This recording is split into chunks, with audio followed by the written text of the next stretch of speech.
Hi, okay, I'm Laura Ricky, chair of the Woodstock Democratic. If you're able to get a live feed from the Facebook page, you can really look at this, see this, and hear this debate from anywhere. So thank you everybody for coming, and we're going to start in about 2 minutes.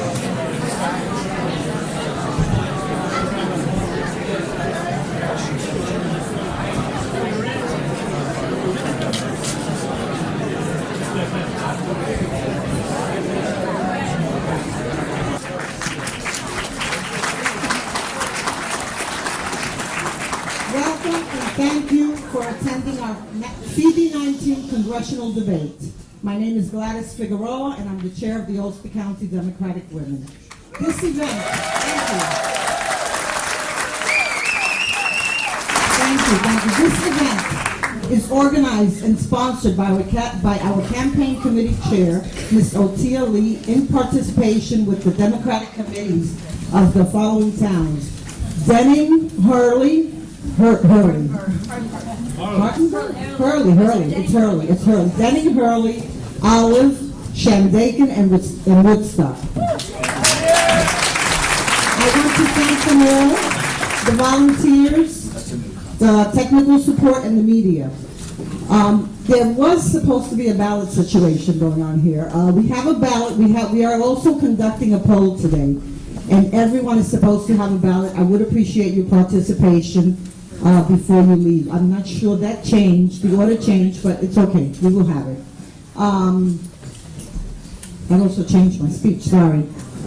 Well, that's it. Thank you so much for your consideration and participation here. And one thing I just want to say is we have to take this to the victory line. It is very important. Thank you. And we must all work together. Thank you. Thank you, Gladys. Okay, again, I'm sorry. No problem. Laura Ricky, chair of the Woodstock Democratic Committee. I'm delighted to see so many enthusiastic people here, and as Gladys said, a win in November is what we're all working towards, so thank you.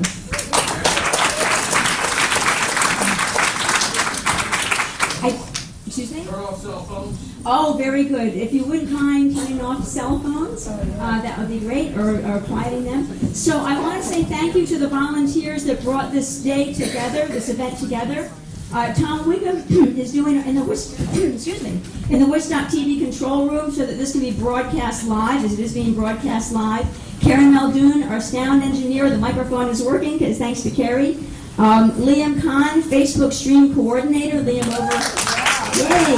So we are streaming live through Facebook, so everybody and anybody can be watching. I want to thank Jillian Fisher on the Woodstock Democratic Committee, who has done Facebook publicizing, getting the word out, so thank you, Jillian. I will thank the Woodstock Times, who also is publicizing the event, so thank you to the Woodstock Times. Thank you, Ellen Povil, right in front of me, videographer, because we're going to have copies of this that we can be rebroadcasting at a later time in Woodstock and Shandaken, as well as Marianne Rolson, videographer, Town of Saugerties. So this is sponsored by County Legislator Joe Maloney, so this can be watched again in other towns as well. Marwan, Maria's Bar Cafe, who is inviting the overflow to come watch this event at Maria's in town, right here. Linda and Terry Lover, the ballot captains, the ballot that Gladys talked about, is they'll be hopefully passing out ballots, and hopefully you'll find a way to get a ballot. And the ballot monitors, Reggie Earls, Pam Krimsky, Kerry Muldoon, and Gladys. And did you have something else to come with? Oh, there is somebody with a Nissan plate, GO something 7280. If that's your car, you might be blocking somebody. So that's the message of today. I want to thank Mike Lorenzo, who is doing our timekeeping over to the side there. As well as, again, the Ulster County Democratic Women Campaign Committee, Otia Lee Chair. A great thank you to Otia. If you were here today, or if you were watching this from anywhere, thank Otia, because this event, she worked very hard to get this event together today. Beautiful job, Otia. Ulster County Democratic Women, Gladys Figueroa Chair, who you just met, Gladys. And Thank you.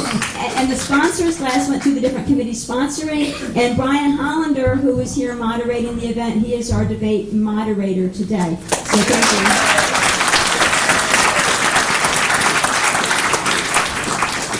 So, as Gladys says, we want to win in November. The 2018 election is extremely important. It's critical because we need to get our country back on the right track. It's been an unhappy and a scary year, and this past year, and this year we have a chance to get the right people representing us in Congress, and that is why we're here today, to be on that path to learn about the candidates, select the right person, and work like crazy to get them elected come the November election. So there will be a primary in June where the one person of these 6 will be selected by we the people, and from there on in we're going to work hard to get that one person elected.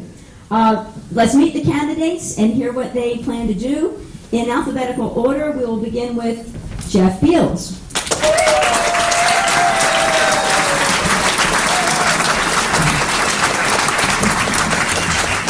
David Clay.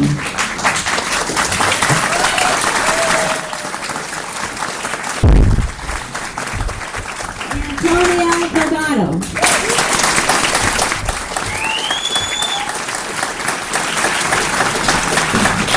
Brian Flynn.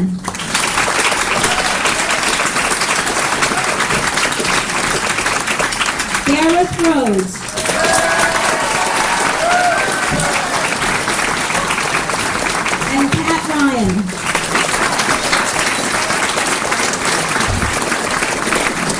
This is a great set of candidates. I've met every one of these fine gentlemen, fine people, and any one of them will represent us beautifully come November. So support your candidate.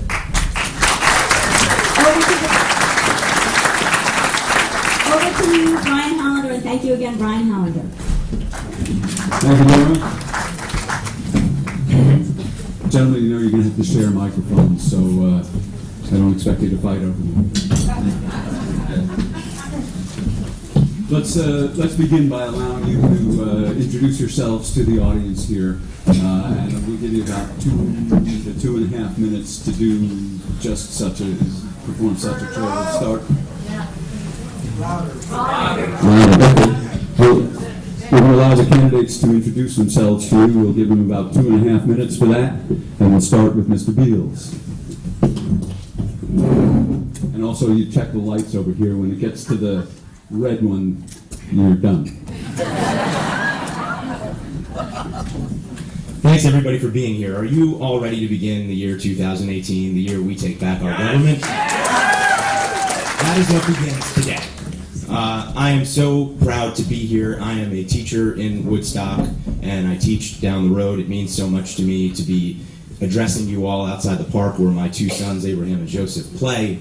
It means so much to me to be standing here in a community that represents so much of what America can and should be, and so much of what it isn't right now under this administration and with this representative, John Faso.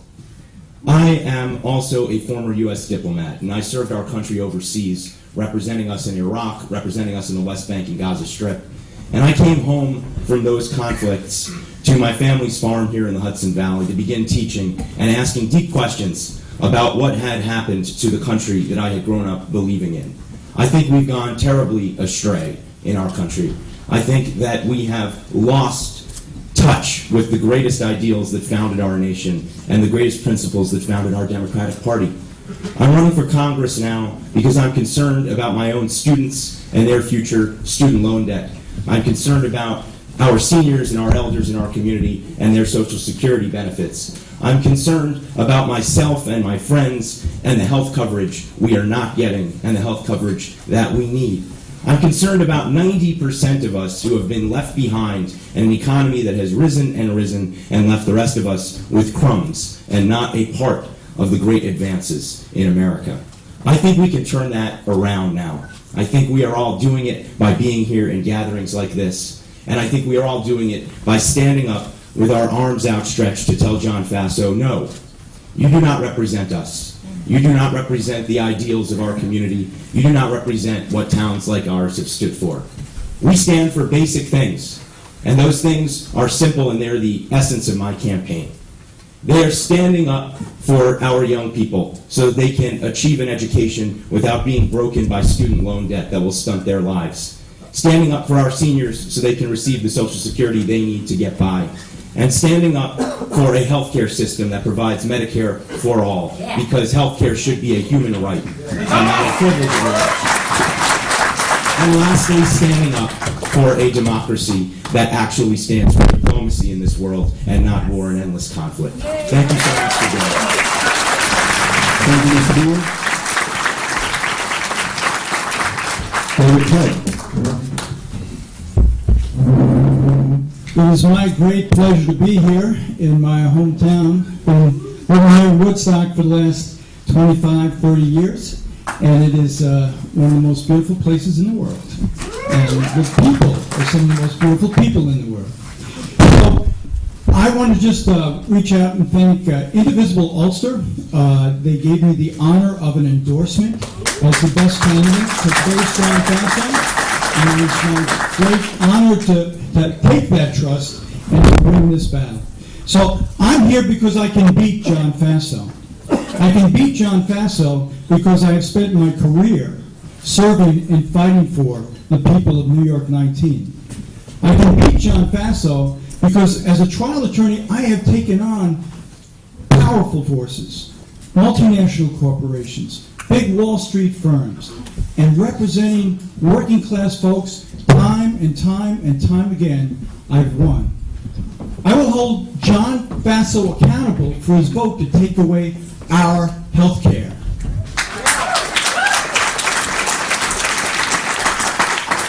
I will fight to my last breath for Medicare for all.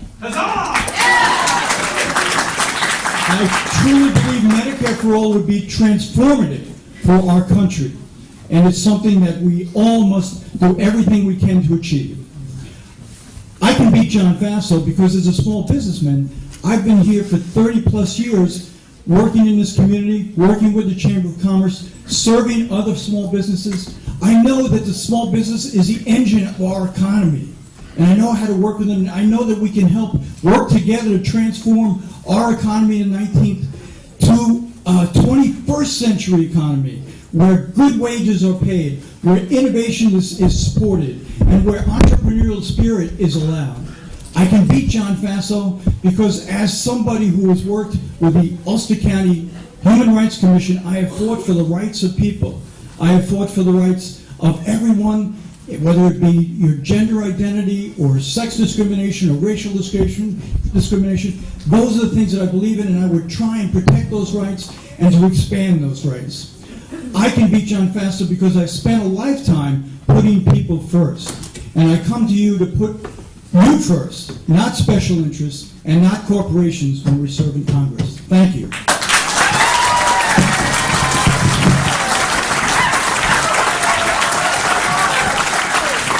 Mr. Delgado. Good afternoon, Woodstock. How you doing? Antonio Delgado here. It is a great pleasure to be in front of you today. The energy in this room, the level of engagement is exactly what we need to do to turn this thing around and restore some real hope and possibility all throughout the Hudson Valley and the Catskills. And I live in Rhinebeck with my wife, a native of Woodstock, right off of Chestnut Hill Road. And we're our twin boys, Maxwell and Coltrane, for the jazz lovers out there. But the reason why I'm standing in front of you today is because I remember what it was like growing up not too far from here in Schenectady, the child of working class folk. And I remember how important it was to have those jobs at GE that my parents certainly had, and with those jobs, how we worked our way up from the working class to the middle class and lived out that tale of upward mobility. Hard to come by these days. I remember the values that were instilled in me: character, integrity, honesty, compassion, and service.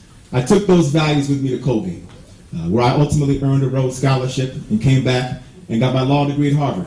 Best thing about that, meeting Lacey, my wife. I've had two careers. I spent 5 years out in LA. I did not begin my career in the law firm setting, I instead chose to work with young kids in underserved communities, trying to reach them through hip-hop music. Parents were a little confused about that. I then made my way back home and began working as a litigator in the commercial space. Now, a lot has happened over those years. My wife is now a documentary filmmaker. She's filmed her first film right here in Woodstock. We've lived good lives, but a different story has been happening right here on the ground. The jobs that were there for my family, the focus on education, all of that has been left behind and abandoned. The level of wealth inequality in this country is through the roof. 80% are asked to share just 7% of the wealth. And the reason is because our leaders for too long have forgotten about working and middle-class families. They have forgotten to provide a vision forward in an ever-changing, globalized country. The fact of the matter is corporate welfare has trumped the people, the welfare of the people. We need jobs, we need education, and we need universal coverage for everybody throughout this country and throughout this district. And you better believe, I come from a set of experiences, and I understand what it takes. So I understand the value of opportunity. I understand the value of education. And I care about people. Thank you.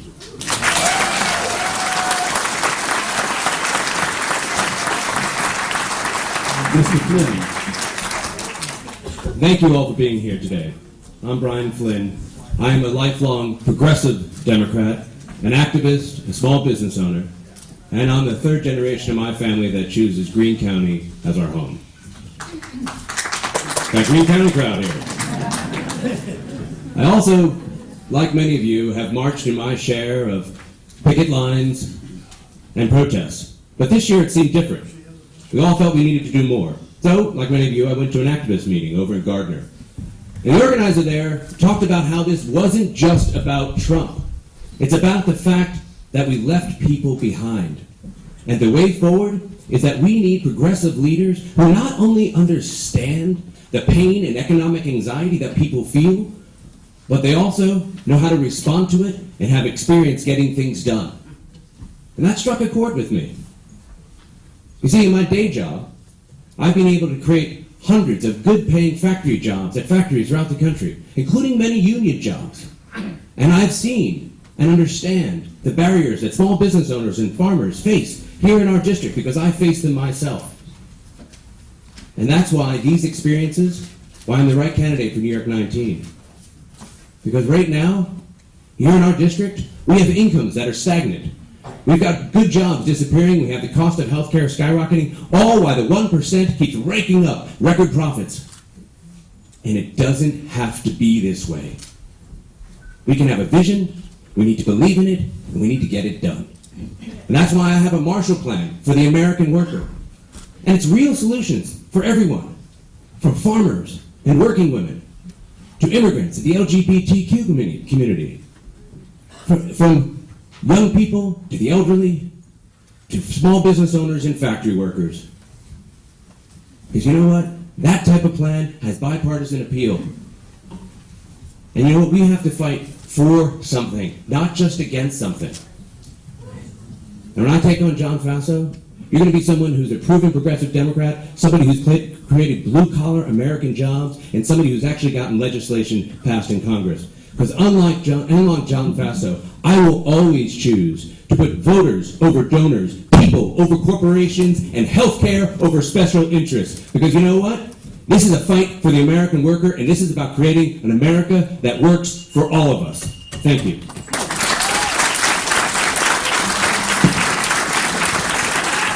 Mr. Rhodes. First, let's give a round of applause to Otia, to Gladys, and the Ulster County Democratic women who made today possible. And thank you to everyone in this room who has knocked on doors and laid the groundwork for someone on this stage to repeal and replace John Faso this November.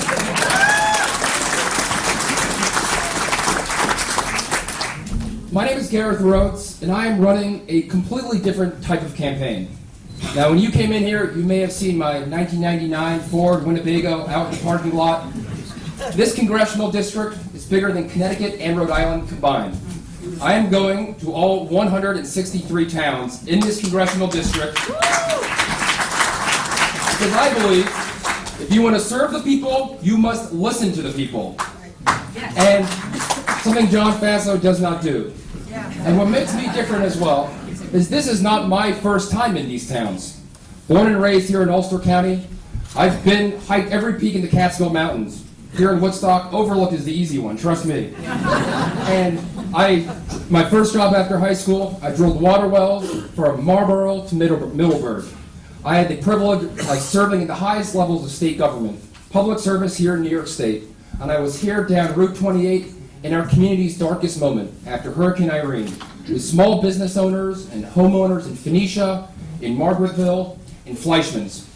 And as I travel from Hurley to Hillsdale, what I hear time and time again from my neighbors, the problems that I hear, I believe that the root of these problems is we have a government that does not represent working people. And listen to this statistic. The average wealth of a member of Congress today is $1 million. $1 million. 18 times the average annual income of a family here in New York 19. We have a government that is of the wealthy and serves the wealthy. And until we change that, we will never change Washington. I truly believe that. I know what it's like to work a minimum wage job here in this community. And that's why I will go to Washington and fight for $15 an hour and fight for our men and women of organized labor to rebuild the labor movement here in the United States. I would not be here on this stage if it wasn't for public education and Pell Grants. And that's why I'll stand up to Betsy DeVos, and that's why we'll fight for public schools in Washington. Yes, I have looked about health insurance, and that's why I believe no more piecemeal solutions, single payer, Medicare for all, and we need it now. Thank you very much. Mr. Ryan. I'm going to try to, this mic cord, too tall for the mic cord.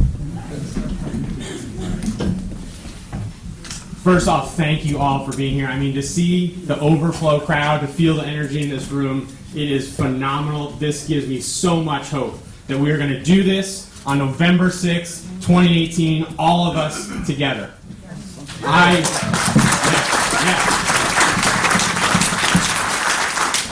I'm Pat Ryan, born and raised just down the road in Kingston. Very proud that the Ryan family has been in Ulster County for 5 generations.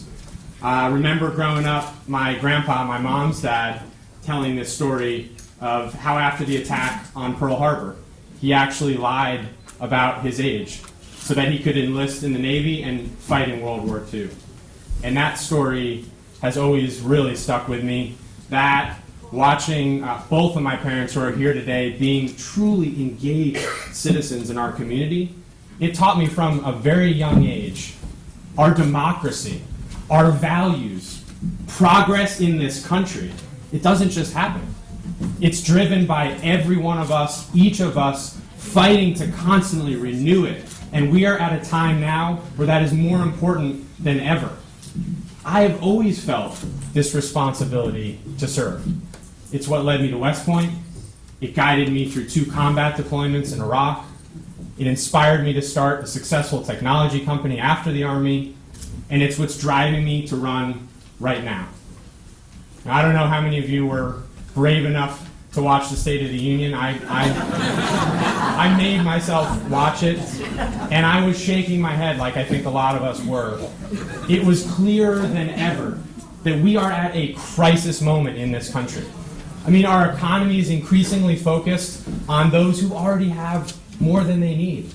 Yeah. Our public education system, woefully underfunded year after year. Millions of Americans who still don't have quality, affordable health care. I was just shaking my head because I look around, this is not the America that my fellow soldiers and I risked our lives to defend. And I will not let that stand. I will not let that stand. I think about day one at West Point. I was taught this motto that has stuck with me. Officers eat last. After your soldiers, always. Leaders take care of their people. And John Faso has done the opposite of this. On healthcare, on the environment, on every issue, he has not had our back. I'm running to have this community's back, and I am excited to have your support. Thank you.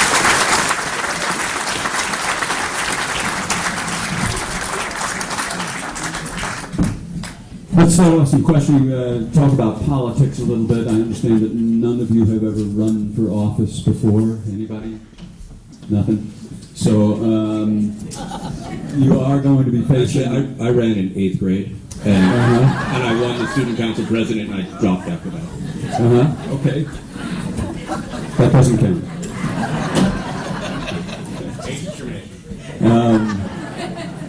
We'll be running against a guy who's a very seasoned politician, has won many elections, and spends 4 hours a day on the telephone raising money.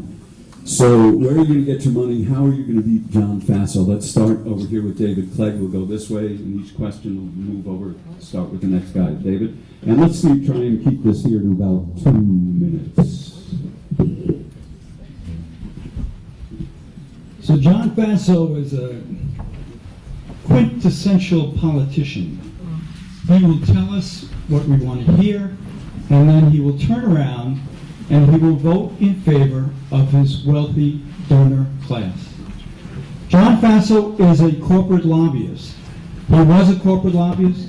He continues to be a corporate lobbyist. So yes, he gets lots of money from the Koch brothers. He gets money from hedge fund managers. He gets money from Wall Street. He gets money from health insurance companies. He gets money from all the people that had an interest in the votes that he makes. I'm trying to do this a different way. I'm coming in to this race, and I don't want to be beholden to anybody. So I'm not taking money from hedge fund managers. I'm certainly not taking any money from the Koch brothers. I'm not taking any money from Wall Street. I'm doing this with grassroots fundraising, and I've contributed substantially to it by my own pocket, because that's the only way that we can get this started, get it rolling, so that we have a campaign that is funded by people who want to change the way politicians live. We don't want politicians spending the rest of their life raising money so that they can vote against our interests. Don't we want to change that? Yes, that's why I'm here. I'm here to make a change that, and I promise you, the only people I'm going to represent when I get to Congress are you and you and you. And I will not be beholden to special interests or big corporations or Wall Street. Thank you.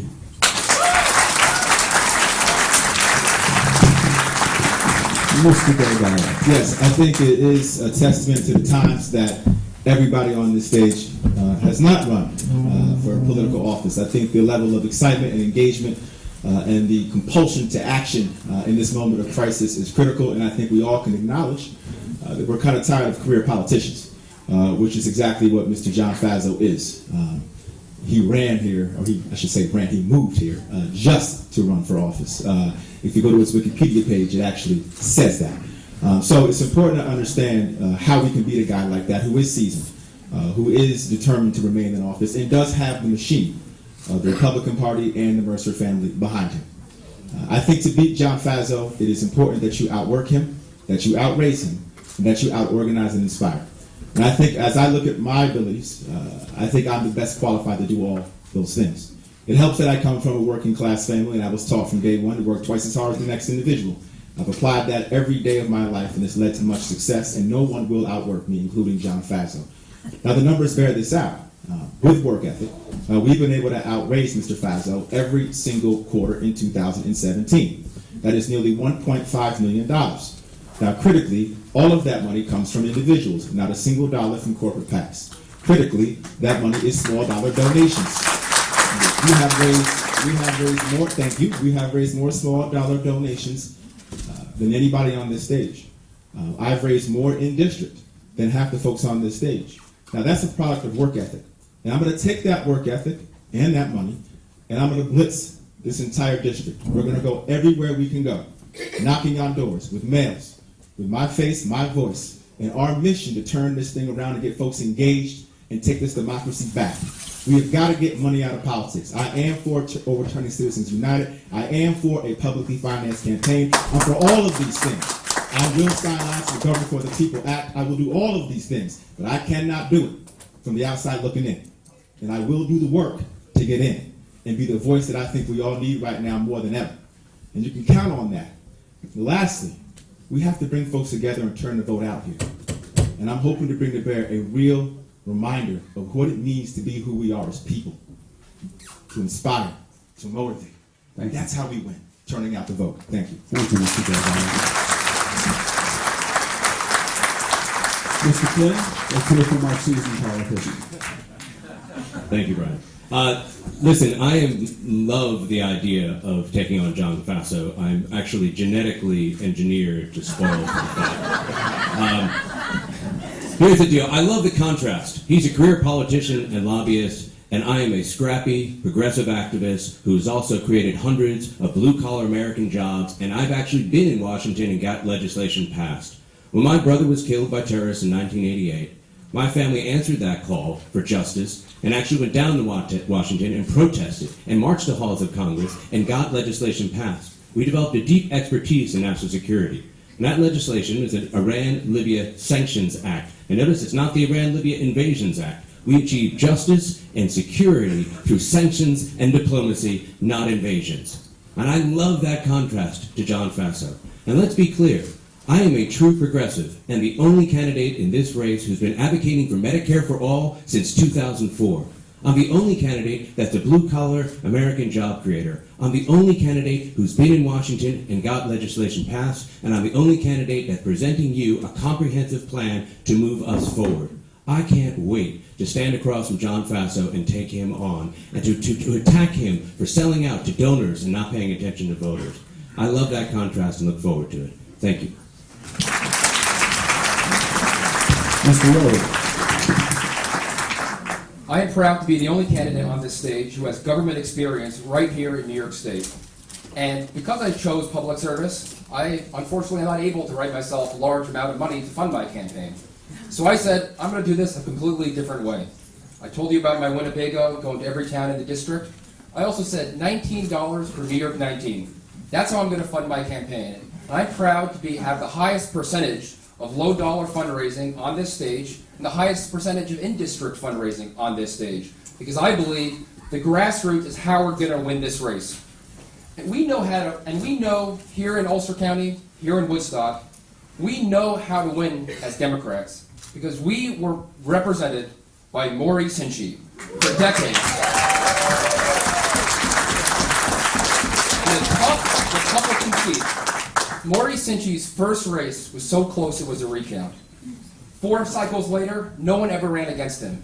Maurice was a proud progressive Democrat, stood up and voted against the Iraq War, voted against NAFTA, was one of the few people on that petition to impeach Bush, a proud progressive Democrat who was still able to win in a tough Republican area. Because why? He showed up and talked to the people.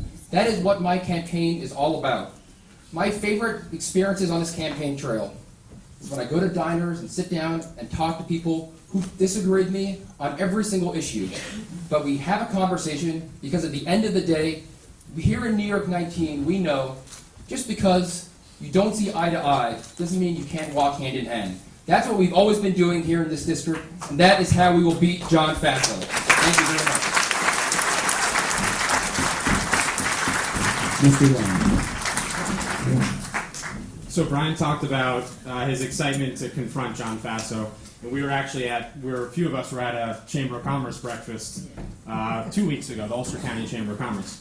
And I did confront John Faso, and man, it got me fired up. So we're at this breakfast. There's a pretty friendly crowd, a few hundred folks there, and he gets up and he gives his usual sort of blathering opening remarks. And actually, one of my good friends, my best friend's dad, who's a doctor in Kingston, stood up, and he said, "What's your vision for healthcare going forward, Congressman Faso?" He proceeded for almost 10 minutes to ramble on incoherently, get really in the details and the wonk of like minute details, none of which would impact anyone here who are struggling and worried that they're either going to lose the coverage they have or that they don't have any coverage at all. And so I was really pissed off, to be frank. And I wasn't going to let him get away with that. So afterwards, I went up, and he was standing there with his staffer, and there was a line waiting, and I waited in line to talk to my representative.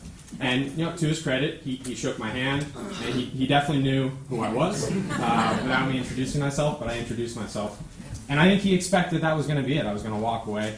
and we're going to introduce ourselves. And I obviously asked a question, and I said, John, you're at the Chamber of Commerce meeting. Do you think that people in our community not having health care coverage is good for our local economy? And he literally took a step back. And I don't think he was expecting a hard question. And he immediately went to his talking points of, well, everyone has to have access. And I said, John, that's the go-to failed talking point of your party that's gotten us where we are today. And he realized this conversation was not going well. People were starting to crowd around. And he just physically turned his back and walked away. And that is exactly what he has done to the people of this district. So the question was about campaign finance. I had to share that story, though, because I know that we can confront him. I'm putting in the hard work, as everyone on this stage is, to raise the resources that we need in a very broken campaign finance system. We've raised almost $1 million so far, huge grassroots local energy, and I am fired up to use those resources and win this campaign. Thank you, Mr. Ryan. Mr. Bureau. I'd like to beat John Faso in a very novel and basic way. The race is for representative of New York 19, and I'd like to stand up and face John Faso as somebody more representative of him than him, of New York 19. I'm the average age in this district. I'm the only candidate working in this district for the average wage, trying to raise a family here on the wages and in the situation that people face in our district, that all of us are going through. I'm also somebody that comes to this with experience that John Faso doesn't have. I served in our government over the course of a decade under Republican and Democratic administrations as a CIA intelligence officer under the Clinton administration, and later on as a U.S. diplomat overseas, and was decorated by the U.S. Army and the State Department for the work I did to bring peace and help our country get out of the Iraq War. I want to put that up against John Faso's record. I want to say to John Faso that we have a distinct campaign and a distinct agenda. You represent the corporate takeover of our democracy and our district. And what I want to represent is the people's response to it. I'm running a grassroots campaign that is powered, like Elizabeth Warren's was, by grassroots small dollar contributions. Over 80% of our contributions have been small dollar contributions. More than half the money we've raised has been here in our district, not barrelfuls of money from outside of it. I'm running a campaign that puts forward platforms that are utterly distinct from what John Faso stands for. Where he stands for giant corporations, where he stands for these big business interests and his donor class, I stand up for Medicare for all, a simple answer to an enormous crisis facing us in our home. I think if we put forward big, bold solutions like that to the big, bold, wrong ideas that John Faso wants to put forward, we're going to beat him. We're going to beat him by being different than him and by being something that he will never be, which is representative of who we are in this town and in our community. Thank you.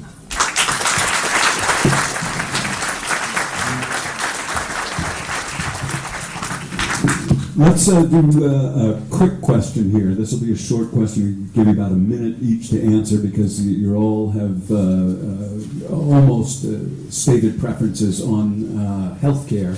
Most of you have said that you would prefer a single-payer Medicare for all system. Is there anybody who thinks that Obamacare should be fixed? Should the individual mandate be returned? Should that be worked on, or should we leave it the way it is now? Let's start with Mr. Delgado. Yes. This is a critical issue. We just released the first TV ad of the cycle highlighting the fact that Mr. Faso promised Andrea Mitchell at a Save Obamacare rally that he would not take away her health care. He made this promise 3 times. And despite doing that, and despite hugging her, he turned around and voted to repeal the ACA. He also did that after having promised this community that he would not defund Planned Parenthood. We will attack him on this for the rest of this year until we win. Because it's deeper than just the policy. It also speaks to his character and lack of integrity. I don't know how you can look somebody in the eyes, promise them something, turn around and do something different. Now, on the question of health care, this is a critical issue of our times. It is one of the chief obscenities of this country that we do not have some form of universal coverage. There are 33 developed countries in the world, and we are the only one that does not have some universal form of health care. Half of those countries have single payer. The other half, some other version. Public option may be an option. I am for all the options on the table. I am not dogmatic in this approach. I think it's very important that we try to figure out how creatively, practically provide the right solution. Prefer, at this moment, to give folks the option to opt into Medicaid or Medicare. Drop down those premiums, drop down those deductibles, and make sure that Medicare can negotiate drug prices with the pharmaceutical industry. We do those things, we give everybody the chance to opt in, and we create a real floor of universal coverage, and then we see where we go from there. Thank you, Together sir. we can make that fight happen. Thank you. Thank you, sir. Mr. Flynn, you may have noticed we upped it to a minute and a half. Well, thank you very much. Go ahead. Listen, I actually think this is one of the problems that we as Democrats have. We equivocate, we triangulate, we moderate, and we don't actually say what we believe in. I am going to be dogmatic about this. I believe in Medicare for all, period. I don't think there's any question. Now, there's a way we're going to get there, and there's a path to it, and we can get there quickly if we actually stand for it and hold firm. I also believe that healthcare in this district is the largest employer in every one of the counties. The Affordable Care Act created over 500,000 jobs here in America, and many jobs here in our communities. We have to look at healthcare. Not only is Medicare for all going to help provide what should be a right here in our country, and why I've been advocating for it since 2004, but it's also going to be an engine of economic growth that enables us to get decent jobs and decent paychecks for people in our community. That's how we have to start viewing this, and that's how we have to start talking about it. One of the mistakes we collectively make is when we talk about issues, we don't actually, to Gareth's point, we don't listen to what people are really struggling with day to day. They're struggling with the fact that they don't have health care, and they're also struggling with the fact that they don't have a decent job and a decent wage. One of my ideas, a home health corps. This is how much time do I have now? Anyway, this is an idea that's going to take underemployed people in their 40s, 50s, and 60s and train them to help keep elderly people in their homes, so that we can have fewer people in nursing homes, we reduce the cost of health care to consumers, and we keep decent jobs and decent wages to people in our communities. And that is what's going to generate economic growth, not giving money, tax cuts to rich. Thank you. Thank you. Mr. Rhodes. The private health insurance system is broken, period. It's broken. Over the last 10 years, the costs on employees have risen twice as much as wages have. 18% of our economy today in America we spend on healthcare. We're higher than any other industrialized nation, and we're 37th in results. As long as our healthcare system is about profits, not people, this will always be a problem, and we will never offer the type of healthcare we need to the families in this community. I know firsthand, living without health insurance, how difficult that is. Graduating from Kingston High School, I can go through my high school yearbook and tell you friends who we've lost to the opioid crisis. I know from my family went through a serious healthcare crisis. We lost my mother to cancer. And I know the feeling firsthand when you feel like there's one healthcare system for you and there's one for someone else who might have more money in the bank than you do. We have to fix this. These are big problems and they require big solutions. I am tired of piecemeal. I'm tired of going halfway there. We need single payer, Medicare for all, and we need it today. Thank you very much. Mr. Ryan. So I think the way you answer the question is also really important, Brian. You said, are you for sort of maintaining and fixing the Affordable Care Act, or going, what's the sort of the vision forward? It's both, because the reality is, and we've all been traveling around this district, you all get around this district, there are tens of thousands of people who are afraid that they are desperately afraid they're going to lose their health care. I stood on the front steps of one of my neighbors in Gardner a few months ago, and we were canvassing for the November elections. She would not let me off her front steps until I really understood how fundamentally life-changing it was for her and her family to finally get health care coverage under the Affordable Care Act. And millions of Americans have enjoyed that. And we've seen it under attack every day in a health care bill that we know FASO supported, and even in a tax bill that repealed the mandate that's going to drive up premiums. So number one, our responsibility as representatives of people who live here is to defend what we've got right now, which we know is under attack. And then we consolidate those gains, and how do we move forward? And the guiding principle for me that there's finally broad support in this country for is universal coverage that's quality and affordable. And we also have to talk about the fact of how we reduce the costs, because I'm worried that we get something done now that my kids and future generations aren't going to be able to enjoy over time. So those will be the guiding principles that I will look at. I think the best option I've seen right now is Senator Kane and Bennett's bill to opt in to Medicare. I think that would rapidly get help to those who need it. Thank you. Thank you. Mr. Bowie. The resolution is House Resolution 676. It has been co-sponsored by Bernie Sanders, co-sponsored by Kirsten Gillibrand, co-sponsored and supported by Elizabeth Warren. It is now supported by 60 members of the Democratic caucus. And if I were honored to be a representative, I would add my voice to it immediately. Yeah! Look, no compromise here. Read between the lines of what you're being told. Not all the candidates here do support taking this vital step for our home and our community. And the need is absolutely dire that we do so.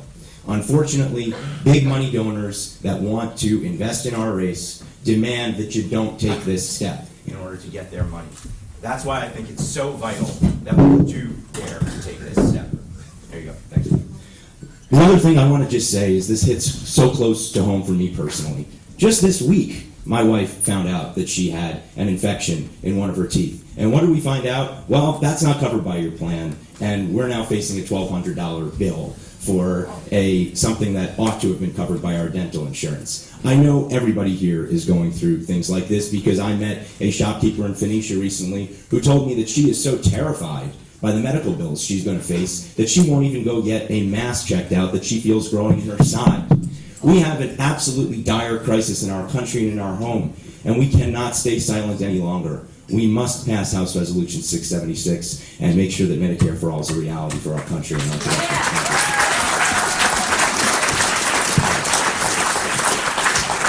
Mr. Clay. Yes. Medicare for all. No question. Medicare for all. I also have a personal story to tell you where I think you should never let a profit motive have anything to do with who gets health care. Yeah. My daughter, when she was born, had congenital problems, which risked her very life. Because the insurance health care that I got was during the pregnancy, this insurance company decided that this was a pre-existing condition. They took away life-giving health care from my daughter. I will never, ever let that happen if I have anything to say about it. Medicare for All, H.R. 676, is a remarkable bill. It gives free health care to everyone. Free. No upfronts, no deductibles, free health care to everyone.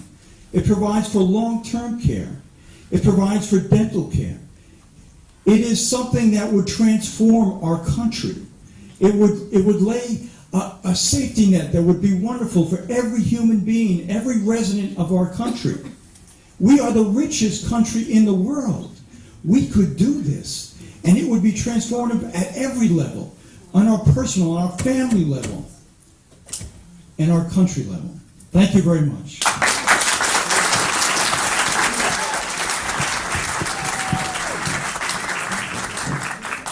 Okay, I'm getting confused, that's all. So, it's only me. Anyway, our Congress and the President has talked about a massive infrastructure bill in the country that would spend some $1.5 trillion on repairing our infrastructure. So my question's a two-parter. The first one, and this will be for Mr. Flynn to start off with. The first one is, should Congress do this? Should the government spend this money on our infrastructure? And if so, what projects around here would you recommend for being done?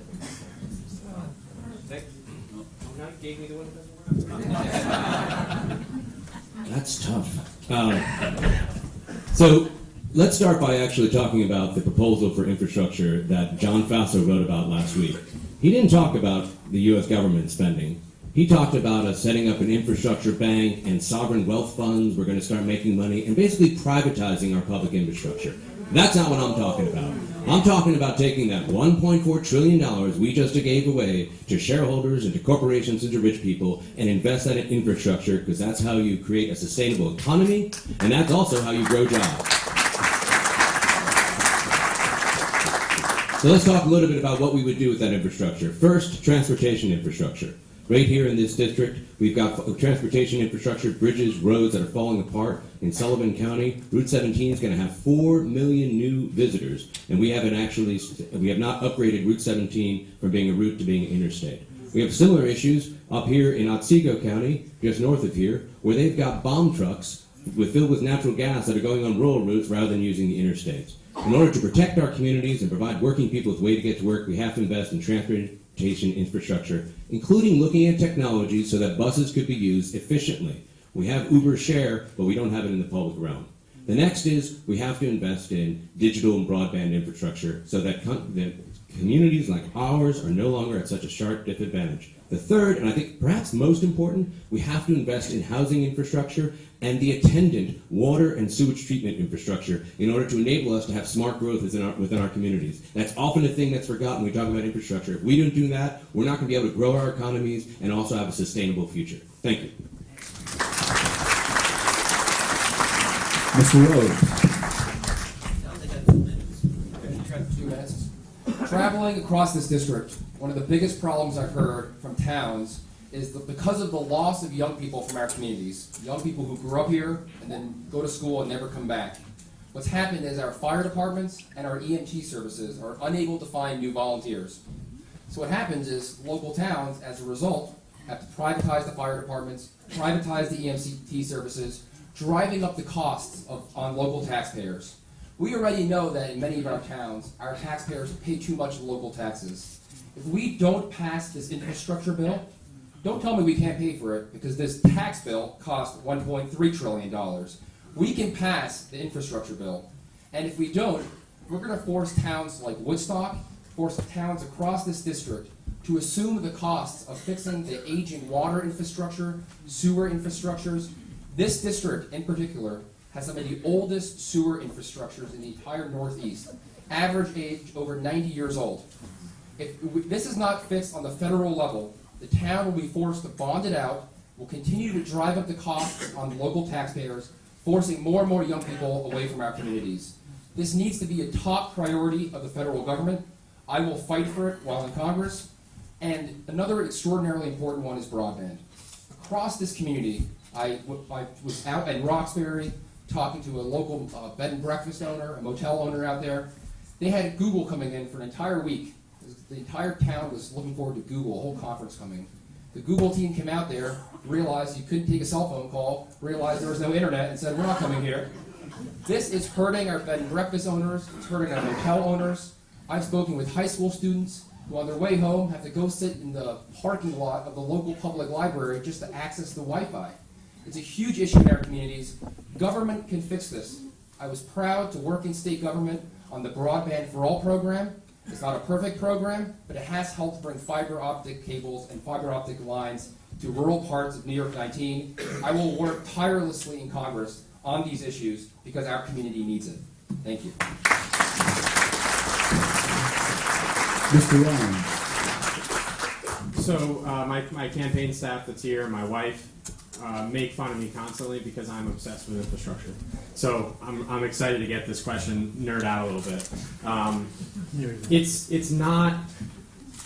We've had this challenge in the country of, we all know that we've seen our infrastructure crumbling. Others have talked about it. New York State just came out with a report that over 20% of our bridges in New York State are beyond dangerous levels of disrepair. So we know what the problem is. And yet we see this tax bill that the Republicans just passed, that rather than investing in the $1.5 trillion that Donald Trump called for in the State of the Union, we're putting that money in the pockets of big corporations and the ultra-wealthy. It's literally the same amount, and we have to remind people in this community who drive on our roads, who don't have reliable cell service, who can't get internet access in their home, that is the trade-off that we just made, and we have to make that real. In terms of specific proposals, so one, we got to fix what's broken. Two, we have to figure out, in the same way that we brought water and electricity to the rural parts of our country decades and centuries ago, we have to do the same thing with broadband. It is the equivalent now in today's economy in 2018. And then finally, I think we never think big and bold enough and talk about big ideas on infrastructure and make it real. So I put forth a plan to build a high-speed commuter rail up the west side of the Hudson River from New York City to Albany. Everybody says, you're crazy. They point out 30 reasons why that won't work, and I get it, and I don't care. Because the reality is we have to make stuff like this work if we're going to move our economy into the 21st century. I had a friend who was in Morocco on vacation. They just built high-speed rail in Morocco. And we're saying in America, where we went to the moon, where we built our entire interstate highway system after World War II, that we can't build high-speed rail from Albany to New York City? That is a big priority for me, and it would be transformative for our economy here. Thank you. Mr. Beals. When we talk about... Take two. When we talk about infrastructure and the dire need to invest and improve our communities, we're talking about what the Democratic Party is supposed to be about, and we're talking about the opposite of what Donald Trump and this administration is often talking about, which is the privatization of more and more of our public resources. We have to stand up for big, bold ideas in infrastructure. I am the only candidate here who has taken a pledge for getting our country off of fossil fuels entirely. I think we need to do that. And when I say that, I say it as a step forward towards infrastructure investment. We need to do aggressive and enormous investments in solar and wind infrastructure that is going to create jobs all across our district. We need to be investing in our roads, our bridges, in community centers like the one we're standing in right now that help build our communities and build our lives and give people employment that is meaningful, not dead-end jobs where they don't earn enough to get by and still work multiple jobs and find themselves without benefits or a way ahead. We have to remember that corporate power is our enemy here too. We need to move forward with broadband for our district. And one of the obstacles we have are giant companies like Verizon who do not think it is worth their bottom line to make an investment in that sector. In fact, they are selling off net neutrality right now under our noses to further privatize what ought to be public utilities and public resources. And I staged a protest for that right nearby. I sat with the members of the Rensselaer County Highway Department. Every one of them are Republican recently, and they told me that their budget on infrastructure is so shortchanged they're looking at critical failures in their roads and bridges in that county. This is an outrageous situation. It is one that has no benefit for us economically or as a country. When we invest in infrastructure, it always redounds to our benefit. When we do it for solar and when we do it for wind, we actually can save our country in the process of making ourselves a better society. Thank you. Mr. Clay. Firstly, I think Donald Trump's proposal of $1.5 trillion is basically a shell game. That I don't think he's actually going to put anything close to that. My understanding is they're talking about $200 billion of federal money, and then seeking out to the states and the local municipalities and private interests to get the rest of the money. So it's really just an ephemeral promise. Now, I think it's a promise that should actually be kept. I know that, and for all the reasons that have been said, we have a chance now to transform our country into the 21st century. The information highway is the same as the telegraph highway back in the days of 1934 when we first started putting telephones throughout the country. The information highway is something that we need desperately. Broadband is something that could, once again, change and increase our economy phenomenally if we would put the infrastructure to it. We also talk about jobs. Why can't we give good jobs to people with fair wages through the federal government, through a workers program to support the infrastructure bills? Why can't we teach people to do broadband and put down fiber optic? There's a guy down in Georgia who actually did his whole community with fiber optic wiring, and he was the one who did it. We could do this as one with a country that can support it with funds that would be used in a way that would transform us. We have all the infrastructure needs in Kingston and the river cities here where we have sewer, storm sewer overruns. All those things are supposed to be something that we could do as a rich country. I think that we need to move forward to support ourselves with as much money that we can donate, not giving tax breaks to the rich, but investing in people and investing in infrastructure needs. Thank you. Mr. Delgado. This is an absolutely imperative issue. A number of folks have addressed the critical issues here. I do think we should keep in mind that the current proposal, as Clegg said, is just $200 billion. That is not a plan. That is a hope for things to come. The real issue boils down to corporate welfare.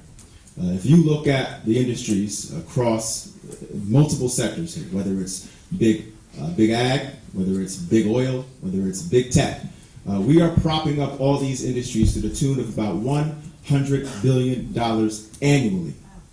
$100 billion annually.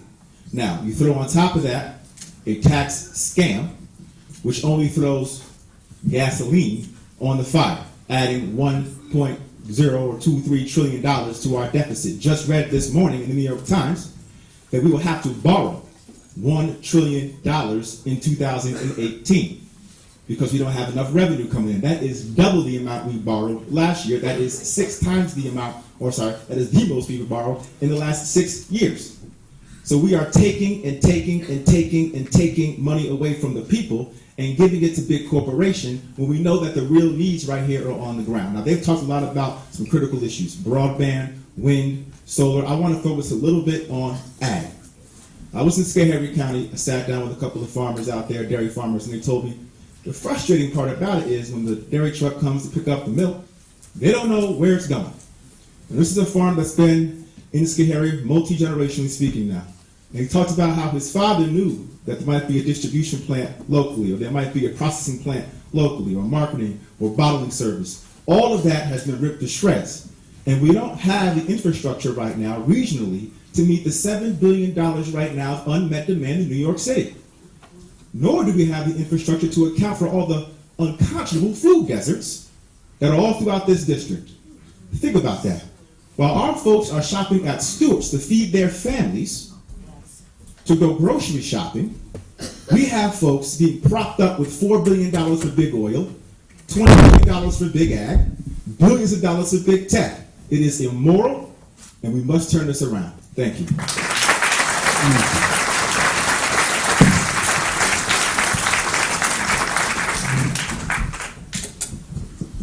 Let's just get one quick thing out of the way here. No fracking advocates on the panel here? No fracking advocates? Okay. Just making sure.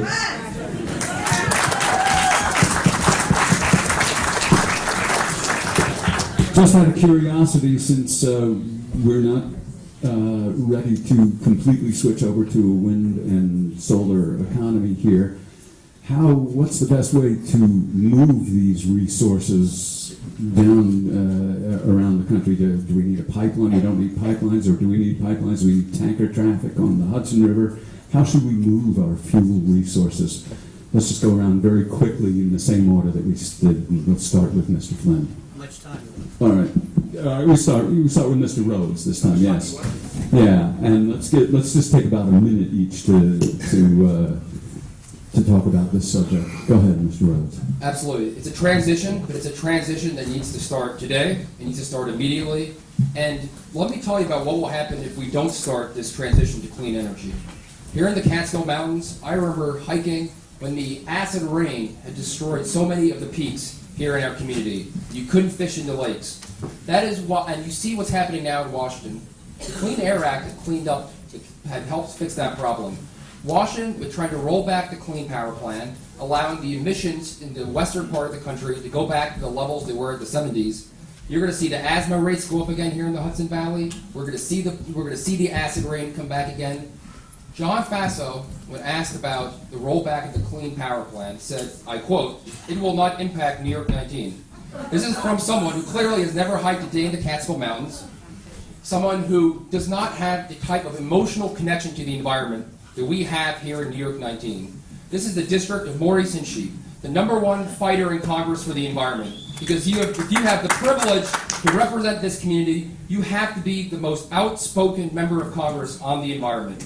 Thank you. So, one second. So we shouldn't. The question was, how should we move fuel resources around the area? And do you want to? We have an existing system which we will have to use until the transition is complete. The key is the transition starts as soon as possible. Okay, thank you, Mr. Ryan. Yeah, and I want to respectfully push back on the question a little bit, because I think if we keep thinking this way, if we keep sitting in the status quo where we're tied to this fossil fuel-based economy, we're going to keep coming up with excuses to add more pipelines, to add more outmoded generation sources. And the reality is, until we make it clear that there is that is just not a feasible path forward, and that we have to get to full renewable as quickly as we possibly can, there will just be the status quo. And so, for example, the solar tariff that was just put in place by the president 2 weeks ago, it's a direct assault on our ability here in New York State to make the transition that Gareth just spoke about. Those are the things specifically we have to roll back. And then going forward, there are phenomenal examples in other states that we can draw on. For example, Nevada has made huge gains in solar by creating the right tax incentives for individuals and communities to invest in solar. We can do that here. The Department of Defense is going to be at 50% renewables by 2030. If they can do it, we can definitely do it here and at the federal level. So we can't give up on that goal. Okay, thank you, Mr. Deere. The term shouldn't even be climate change. The term is climate breakdown, and it is the defining national security threat of our time.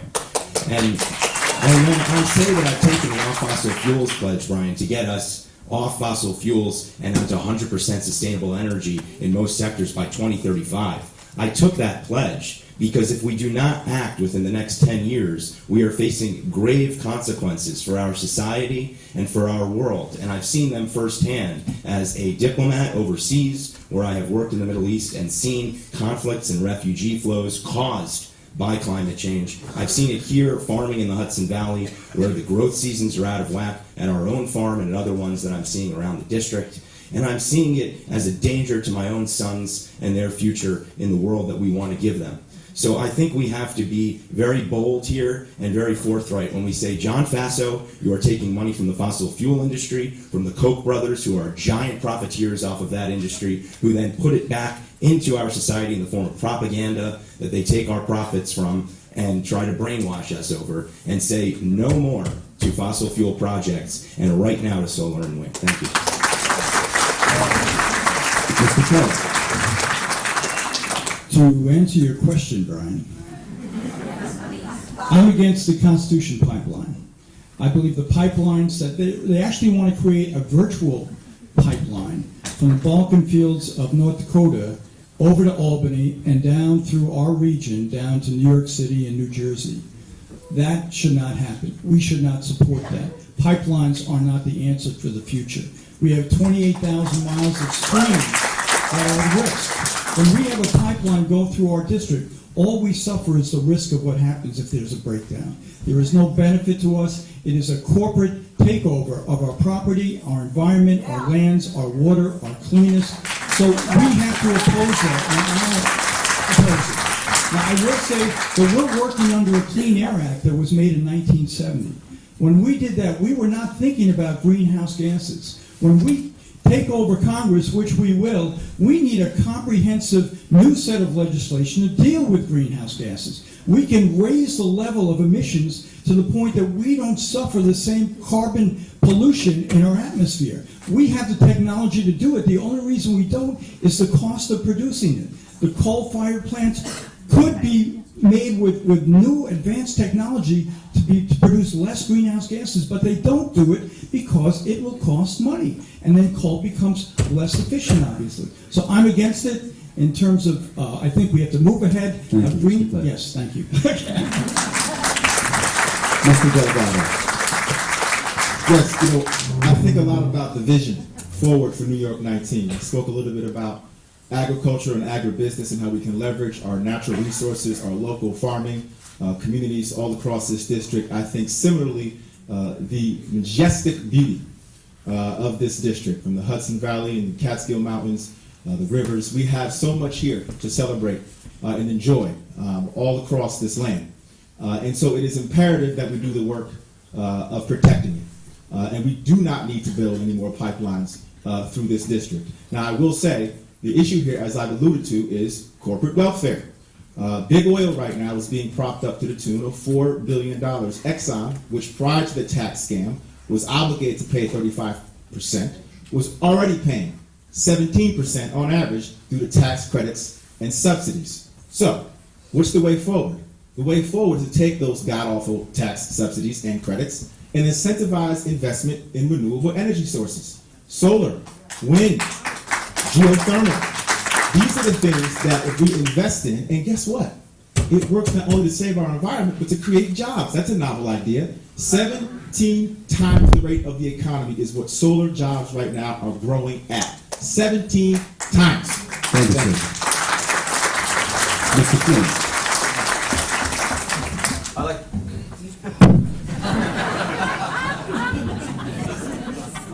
You keep doing that, Jim. I love you. Listen, the first thing we have to do is we have to transfer the subsidies from the fossil fuel industry to the renewable industry. But I also want to, I think it's really important that we look at what have we done specifically to get a carbon tax finally passed, because that is a bipartisan opportunity that we, as Democrats, have completely given up on. When George Baker and George Schultz and Jim Baker write an op-ed saying they're for a carbon tax, we have to jump on that and work with conservationists who are Republicans here in our community to make that happen. We also have to look at what's actually happening. We do have virtual pipelines going through our community right now because we're not fighting hard enough against the fracking infrastructure. One of the first things I want to do, I want to change the name of natural gas. You know why? Because it makes it sound as if it's clean. It's not. When you have the release of methane, which is really what it is, it burns and causes the same amount of climate change challenges that coal does. It's not cleaner. We have to fight against it. If we keep allowing it to be invested in, it won't make it happen. I've been started a group called Environmental Entrepreneurs, in which helps find private sector solution with public support. Right now, we've got technologies we can use, solar and geothermal, in our communities that will enable us to make this transition faster. And the most important thing and the fastest way to make this transition is to invest in efficiencies technologies so we use less fossil fuel today. Thank you.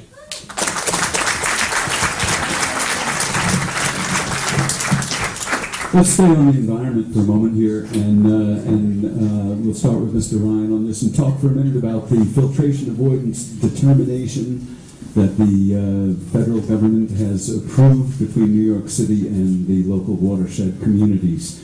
Talk for a minute about the relationship there and what oversight can be provided by the federal government, and if there is any problems that you see with the filtration avoidance determination. Mr. Ryan. Oh, sorry? 2 minutes. Great. So this is really important, and I think what's critical here too is to understand that a key way that I think we're going to win this election is to be able to speak to these really important local environmental issues. As an example, we were out in Delaware County a few months ago, and we had a forum out there. This was, I think, over the summer. And we spent about half our time talking about the FERC and Federal Energy Regulatory Committee and the interplay between the Delaware watershed, New York City, Pennsylvania, and New York State. We have to be able to speak in detail on this stuff. So I was actually up recently having a similar conversation in Otsego County and talking about the interplay between the Chesapeake Bay watershed and the water that starts all the way up there and flows down to feed the Chesapeake Bay. This is an absolutely critical priority for us. I'm not, I will admit, I'm not in-depth familiar with the new guidance that came out. I got to get smart on that. And so shame on me on that. Can you give me a little more detail on it? Well, I was curious to find out if you were familiar with the city's land acquisition program and if you thought that was a good idea. I'm not familiar with the program. Okay, Yeah. that's all right. It's not all right. It's not all right that I'm not familiar with it. I'm doing my best to go around and learn all these important, really important local issues. And yeah. So you have my word that I'm going to continue to get smart on all these issues. And these are great forums to do it. So I'll leave it to my colleagues to answer. Thanks. Mr. Beal. Here's where I give my dissertation on water filtration and just put to straight. The man who could be talking to this subject is actually we have Bill McKenna, our town supervisor, who has done really remarkable work here for our own sewage system and our own filtration system. We should talk to him. And the underlying issue here that I think everybody can speak to, and Pat and I care about, and everybody cares about, is the relationship between our district and New York City, and whether or not we are simply a system of reservoirs to ensure the hydration of New York City, or whether or not we are a community here with our own needs and our own resources. I think we have to strike that balance better than we have, and when I travel the district, I find that people are very upset, and I was in Delaware County the other day, people very upset about too aggressive system of watershed management in our district that they feel is horning in on their ability to develop their homes and develop our home. I don't think that this is an area where we need to break down into a huge fight. I do think, though, that it does speak to our concerns as a guardian of the environment. We are the people of the Hudson Valley and the Catskills. We have to be the loudest voice for all of these concerns. If we are not that, and if we do not follow the tradition of Maurice Hinchey with this congressional race and with our representative, I think we're going to let down a lot of people here and let down our country. So thank you very much. Mr. Clark. So I was speaking with somebody from the DEP just a few weeks ago, and they were talking about the remarkable efforts that they make from New York City to keep our watershed pristine as possible. I know part of that has been due to land acquisition. Actually, as a member of the Rip Van Winkle Boy Scout group, believe it or not, we had this win-win situation where New York City paid the Boy Scout $340,000 to keep Camp Trimount forever Camp Trimount, so they didn't have to worry about development and some infringement or encroachment on the watershed. So it's a good thing. And, you know, obviously there's always tension when there's property issues, whether someone wants to protect, the watershed. That's very important to do. It might infringe on some property rights at times. But I think the filtration system that New York City has, I think is the best in the entire world. We support that.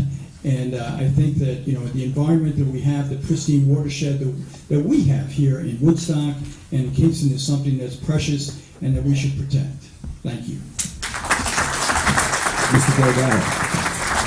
Yes, obviously clean water is essential. I think it's about 100,000 folks in this area rely on the Hudson River to feed their families and clean their homes and take showers. So obviously the filtration of the filter process is critically important. And we have a history in this district, or just outside this district even, where we've seen the impact when we don't have proper oversight and regulation. Who's it falls? It took the EPA to actually identify the problem, despite the fact that local and private actors knew. And so it pains me to think about what's happening right now with the EPA and the gutting of that agency, because we need that agency now more than ever to make sure that we have clean air and clean water. And I tell you something, we have a congressman right now who was at one time a lobbyist for the fossil fuel industry, who is not equipped to take this fight to the halls of Congress.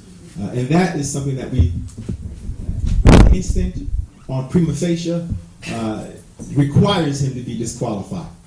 Because if you are not in a position to preserve the environment of your home, you're not in a position to protect the interests of your people, and you're only concerned about the interests of those who line your pockets, then you have a problem representing this job and doing this job to the best of your abilities. And I think it's important now, more than ever, that we get people in Congress who actually care about people, who have the integrity and the character and the compassion to serve the folks that they've been sent to represent.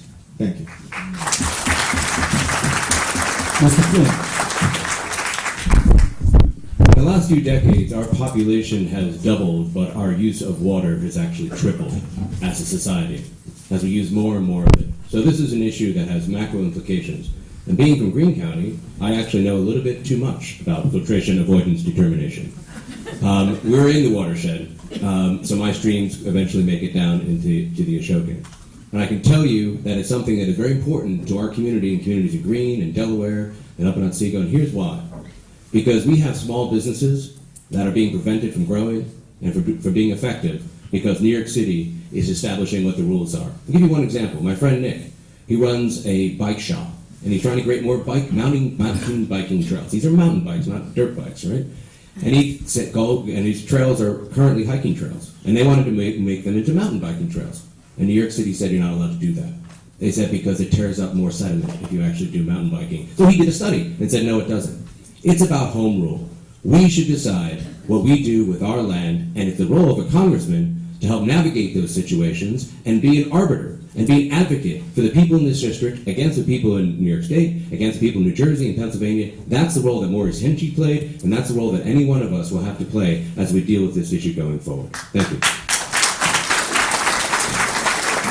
Mr. Rhodes. Living in a watershed presents both challenges and opportunities. Opportunities, I know from growing up and fishing on the Ashokan Reservoir, one of the most beautiful assets we have here in our community. I haven't caught a walleye yet, but I will catch one eventually.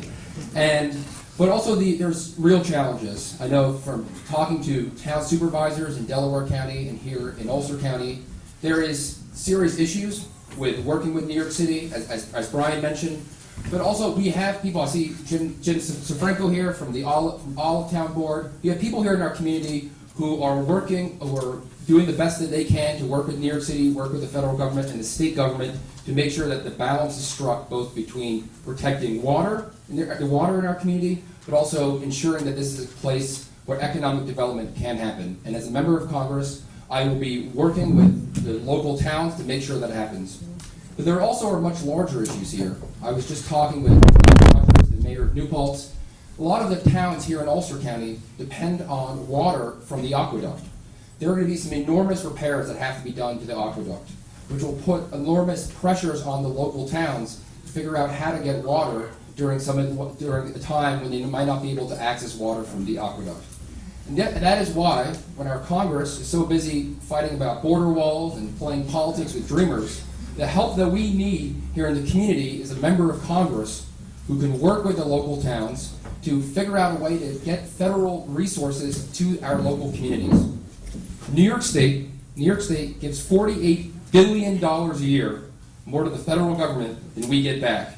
We need a member of Congress, John Faso, should be fighting to make sure some of that money comes back to our state to help towns like New Paltz, to help towns in Delaware County be able to adjust to the extra costs of being in a place that has living in a watershed. And that's what John Faso is not doing, and that's what I will do in Congress.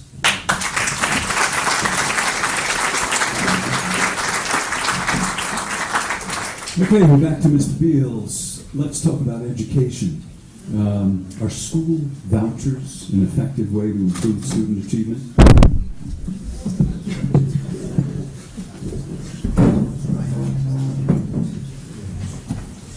I'm glad to be asked this question because I am an educator here, and this means everything to me.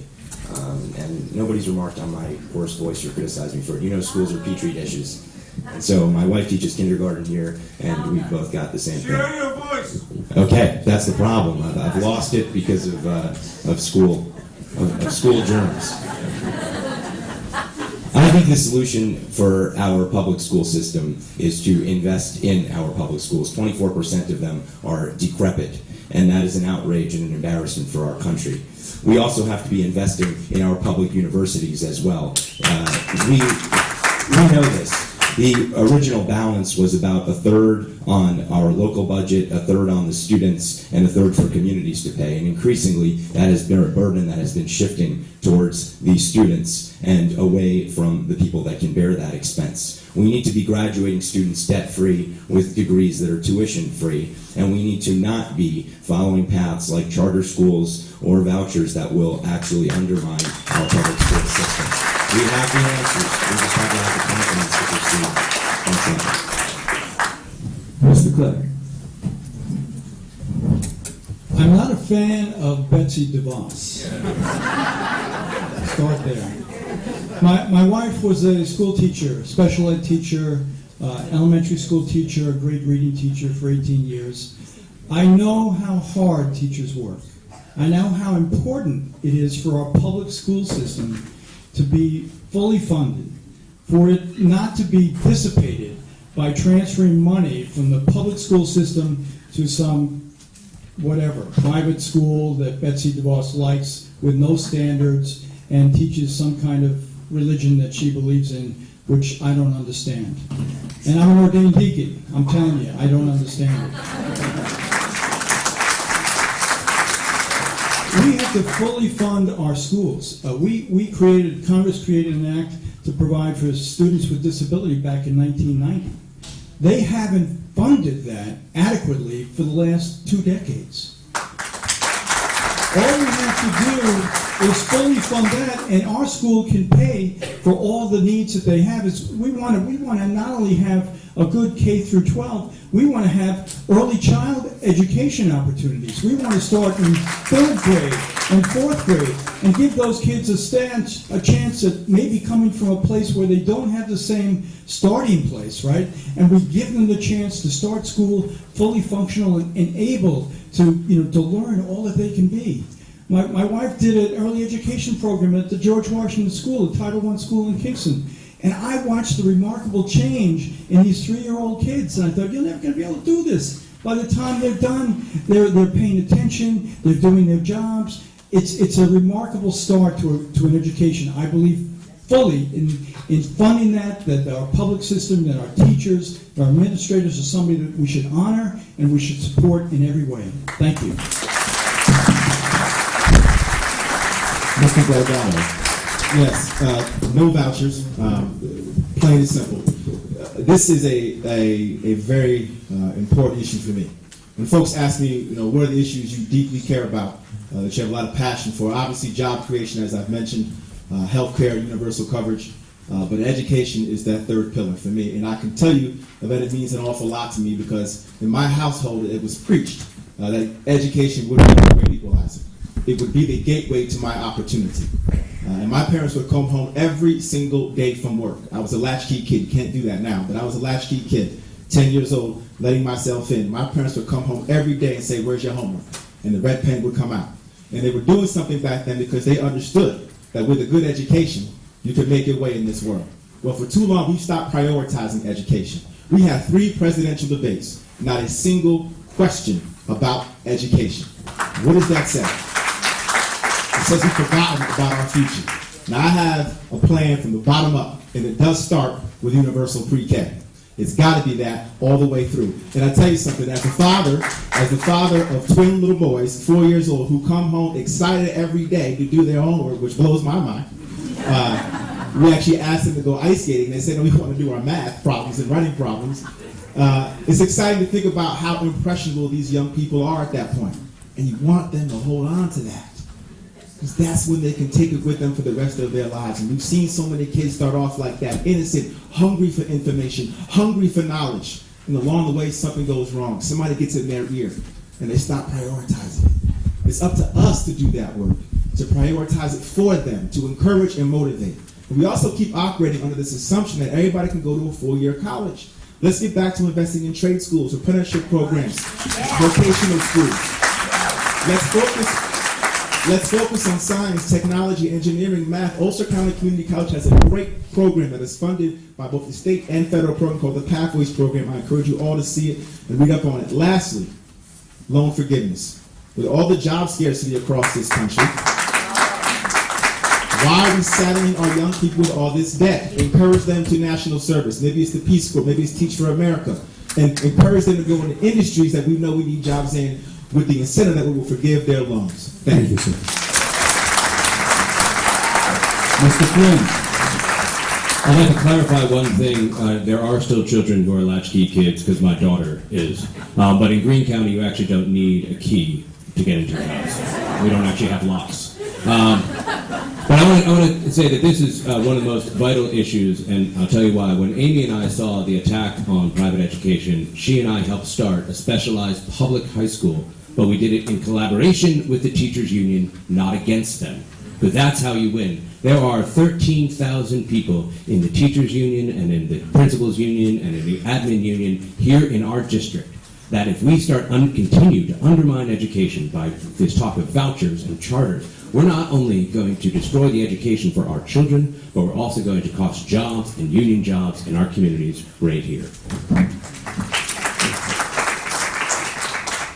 Listen, my daughter's in a school that has 18 kids in her grade in Hunter-Tannersville. This talk about school choice is ridiculous in communities that are rural like ours, and we have to fight back against this every day. But we also have to look at not only universal pre-K, we have to look at extending the school day. It is ridiculous that kids leave at 3 o'clock and we go 180 days when countries around the world are doing 220, and the quality of our education continues to drop. We also need to look at our higher education. It needs a complete revamping. It's based in a 1500s model. 56% of the people who go to a 4-year college never finish, but they sure get the debt that we don't allow them to get out of. And we have to do debt forgiveness because guess what? The U.S. government makes more on financing of student loans in interest than we actually give out in Pell Grants. It used to be you could go to SUNY New Paltz and 87% of your costs were covered by Pell Grants. It's down to 50% today. We have to have tuition-free public education for our students here in the United States so we can prepare them for the jobs of the 21st century. I had the opportunity to meet with the superintendent of BOCES, and I went from there to head to the meeting with the Chamber of Commerce, and I went from there to meet with the union leaders. We can actually train our kids for the jobs that exist today if we integrate those three forces, and that's how we're going to change education and educate the kids for the jobs that exist today. Thank you. Mr. Rhodes. I believe we've heard some of the problems with public education in America. And I believe part of the reason we've gotten there is because we have elected some of the wealthiest people in American history to the halls of government. The Trump's cabinet is the wealthiest cabinet in the history of the United States, worth $4.3 billion. These are people who have not sent their children to public school. And so what's happened as a result is we have two very different education systems here in America. We have one for the rich and the wealthy and the elite, and we have one for everyone else. And it goes even beyond that. Betsy DeVos is not just happy with the private education system. She's insisting on going after the public education system, slashing the programs to provide training for teachers, slashing federal funding for after-school programs, attacking public teachers who are the heart and soul of our school systems. I would only be here on this stage if it is for public schools here in the community and Pell Grants.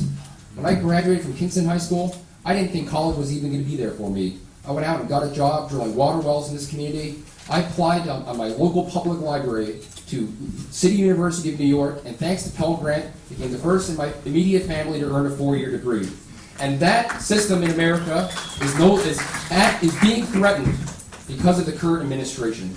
And that's why I believe you have to elect people to Congress who have lived the life of a working class person here in this community and here in this state. Because without that, we're going to continue on this path, continue attacking teachers, continuing to focus on testing instead of learning, and only when we get our federal government, have people in federal government who understand these issues because they've lived them, we will always be on this path. Thank you. Mr. Ryan. To your question, Brian, absolutely not in favor of vouchers. I called this out as one of my public education as one of my top 3 priorities in my opening remarks. for a bunch of reasons. One of the reasons is my mom, Patty, who's standing in the back, who is just retired after 30 years teaching in Kingston Public Schools. And I talked about my grandpa and his influence on me and wanting to be a public servant. But my mom gets a big share of the credit here, too. I remember I would go into her classroom every year, usually sort of towards the beginning of the year and towards the end of the year. And she mostly taught first grade. And probably when I was around 12, 13, 14, I had this realization. These kids are coming into first grade, most of them not knowing how to read. And after a year, our investment in our young people has opened up this entire world that they will carry forth and empower them for the rest of their life. Public education is the single most important investment that we can make in our communities, period. And we are losing this priority. And we have to fight to preserve it. The other issue that's very important here is, and others have talked about it, our higher education system. Fundamentally broken. 70% of young people here in this congressional district do not finish college. 70%. And we're doing very little to give them viable pathways where if they're willing to put in the work, they can have a good shot at providing for their family with dignity and really making a living with one job. And so I put forth a plan that really ties together that education issue and another important issue to me, which is service, public service. And my plan calls for if you are willing to serve for 2 years, whether in the military, in the Peace Corps, in the State Department, as a teacher or a nurse in a rural, underserved area, we will cover the cost of your higher education debt-free, whether that's college, community college, vocational training. This would be a major substantive investment, just like we made after World War II in millions of returning veterans. It lifted up everyone. So that's the kind of investment we need to make in our education. Thank you, Mr. Ryan.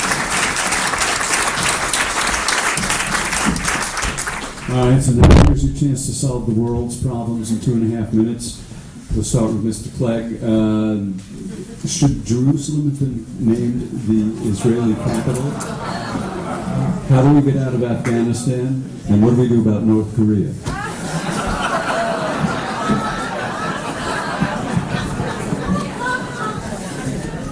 No problem. So Jerusalem, that's a very interesting issue. I will start off with the one clear thing is that Donald Trump should not have stuck his nose in that issue. He is an arrogant fool with no diplomatic experience and is trying to just blunderbuss his way through a problem that people have been working on for decades and decades, trying to get to a two-state solution. I've been looking into this. Will a two-state solution be able to happen? Will a one-state solution be tenable? There's problems on both sides. We don't have negotiating trust between Israel and Palestine. Mahmoud Abbas is no longer a trusted leader who they can depend on. So it's a complicated issue. Obviously, East Jerusalem is planned to be part of the capital of Palestine, if Palestine ever happens. If it doesn't, if it's a one-state solution, then Israel has to decide, are we going to allow constitutional rights for all the Palestinians? If so, it shortly doesn't include, it's no longer a Jewish state. You're not going to go to apartheid. So it's complicated, right? It's very complicated. I don't have a solution. I was talking with people. I'd love that there could possibly be a two-state solution with peaceful coexistence between Jerusalem and Israel and the Palestinians. On North Korea is, just in the paper the other day, they are subverting the sanctions against them. They are sending chemical weapons to Syria. And obviously they're sending weapons to other places, and they're getting money for their uranium and for their nuclear program by sending weapons to other countries. So that, obviously, the sanctions have to be more carefully structured in a way that they're not allowed to do that. North Korea is unstable. We don't want them to have the nuclear weapons that could reach the United States, whether that's true or not yet. is a question. But I think that certainly diplomacy is the way that we have to deal with that. Diplomacy is the only hope. That pressing a button, who's got the biggest button between Trump and Kim Jong-un, is not the question we want to have answered, right? Yeah. So, in Afghanistan, I think that we have to find a way to get out. We have to find a way to get out. The continued no stopping of the war, Congress needs to take once again back its right to determine when we go to war and when we stop going to war. It has allowed that from 2001 and September 14th, and we haven't taken it back, and we need to take it back. Thank you very much. Thank you. Mr. Gagliano. I think Trump's decision regarding Jerusalem was a significant overreach, and it can complicate matters. As Clegg alluded to, this is a complicated issue. I think what I understand, and I think what many of us understand, is that security in the Middle East is imperative not just for that region, but right here at home. Israel is certainly an ally, and I am certainly pro-Israel and pro-peace. To do that, though, we have to be a neutral arbiter in this endeavor. If we are going to have a role to play in coming up with a two-state solution, we must act the part. And when you overreach in the way that Trump did, you undermine our credibility. Israel cannot be a Jewish democratic state as currently constructed. The only way to achieve that outcome is a two-state solution, given the settlements in the West Gaza. So we have to make sure that if we're going to do that work, we present ourselves as neutral arbiters and not take these kinds of steps. On the question of Afghanistan, there are whispers, if not just explicit conversations, about increasing troop counts in Afghanistan without any real plan. Where is the plan? Why are we not being informed outwardly? I didn't hear anything about this in the State of the Union. What is going on here?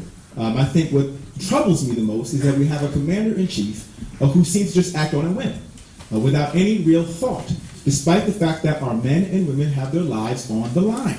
It is important that we put people in office, both in Congress and in the White House, who understand and appreciate the risk. When it comes to North Korea, and I think of one word critically, and that is diplomacy.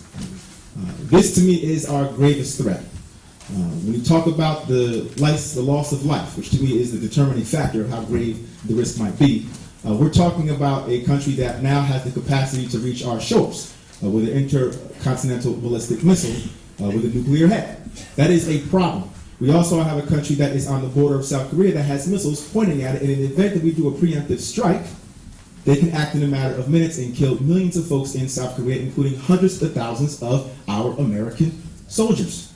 We have to handle this problem delicately, with real diplomacy. Not with my button's bigger, not with, hey, Rocket Man, not in tweets. This takes exquisite, thoughtful, diligent, diplomatic cooperation across the world with our allies and doing it in a way that we know can lead to the outcome that we desire. And honestly, I think it is plain that Trump is clearly inadequate to do this. So let's get folks in Congress who will speak out about that fact. Mr. John Faso, you're pretty silent on this matter. Thank you. Thank you, sir. Mr. Flynn. I think the most important thing that's been mentioned so far is the idea that we need to be a neutral arbiter to handle the situation in Israel and Palestine. And I have been vocal in my support of a two-state solution because I believe at this point, based on all the factors at play, that that is what the majority of people would want and provides the fastest, easiest, and most equitable way to protect human rights and provide a path forward for everyone. And I think the United States has an important role in helping to make that happen rather than picking sides, as we've seen with the bellicose behavior of our president in choosing to go and do something which seemed quite arbitrary and inflammatory by trying to move the embassy to Jerusalem. The second area, and this is when it comes to Afghanistan, it's been the problem from the beginning why many of us marched against the war in Iraq. There was never a plan to exit. There wasn't a plan in Iraq, and there still isn't a plan in Afghanistan, and there still is not proper congressional oversight of anything that we're considering doing. First thing we need to do is we need to stabilize Afghanistan. We need to incentivize the moderates there and support them so we can fight back against extremism, and we need to exit. That plan is got to be one step at a time. Stabilize, incentivize the moderates, and exit. And we have to have a time frame to make that happen. The third point in North Korea. Now, I have experience working in trying to isolate dictators. I spent the better part of 30 years working on sanctions to isolate both in the congressional level as well as at the United Nations in order to hold Muammar Gaddafi accountable for killing 270 people, including my brother and 188 other Americans. And we did that by every day, by the diligence, by forcing him and isolating him and holding our allies accountable as well as our adversaries accountable. And that's not happening right now in North Korea. We are having our sanctions undermined left and right, and we're not holding people accountable in the world community. If we do that, we can actually be successful. But it's going to take both the stick and the carrot. Because if you back him into a corner and give him no way out, then you increase the risk of something happening. And right now, it's all stick and no carrot. We have to figure out how we use the stick and at the same time offer incentives and a way forward for them to get out. That's the role of diplomacy. That's what we were able to do when we held Muammar Gaddafi accountable. That's the type of diplomacy we need today. Thank you. Mr. Rhodes. I've traveled to Israel. I've spoken with both Jewish people and Palestinian people about this issue, and I support a two-state solution. And what both sides, I think, can agree on is that the way this was handled with moving the embassy to Jerusalem was wrong and was not helpful toward a two-state solution. And this reflects a much larger point about the Trump administration and John Fasso's silence on these issues in regards to the recklessness of the foreign policy coming out of this administration. In Afghanistan, I believe we need a new AUMF authorization to use military force. Congress has been silent. We're using the same AUMF that started the Iraq War back in the early 2000s. I think it's time we get out of Afghanistan. With North Korea, the most dangerous thing going on right now is Donald Trump's Twitter account. He's going to tweet us into nuclear war. Think about, I believe, if you invest in diplomacy, you can avoid the cost of war down the road. John Faso sits on the Budget Committee. Donald Trump proposed cutting 30% from the State Department budget. Where was John Faso saying, we need diplomats if we want to avoid war?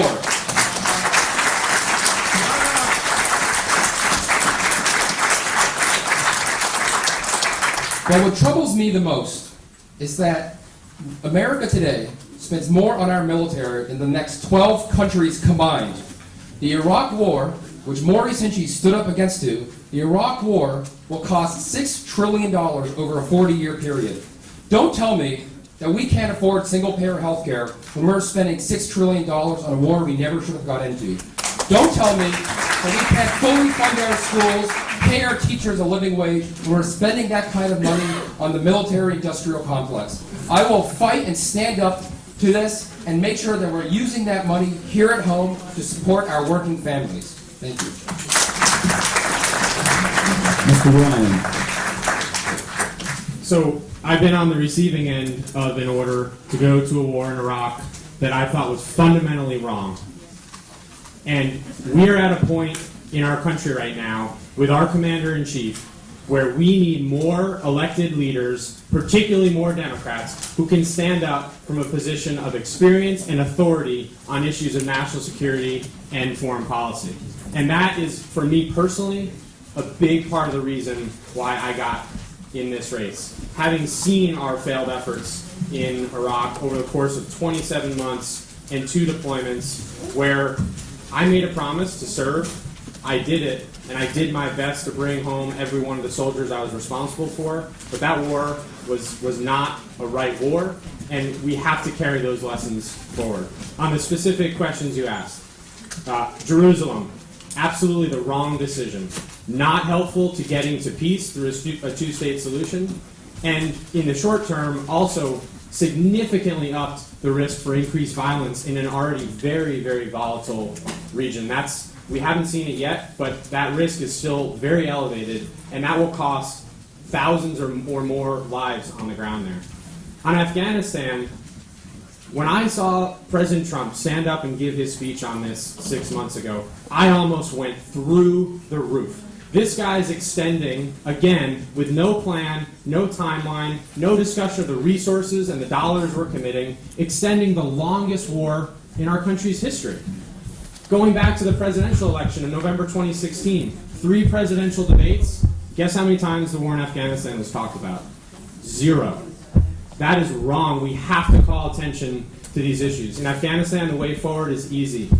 We have to pull out immediately. We have to do it as responsibly and quickly as we can, but we have done our best to achieve the original aims there. We have to get out.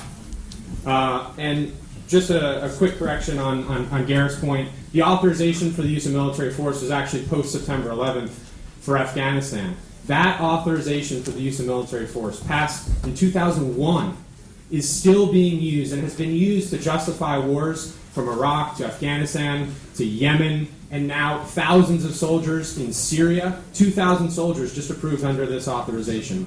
We have to stand up and have a real debate about where we're sending our young men and women into harm's way, and it's not happening on both sides right now. That's something I'm committed to. And third question on North Korea. I know I'm running a little short on time. This keeps me up at night. This keeps me up at night, and we have to have leaders in Congress and the Democratic Party who will stand up and say that tweeting our way into nuclear conflict is wrong. I support H.R. 669, which would take away the first strike authorization from the president, and that has to pass now. Thank you. Mr. Doolittle.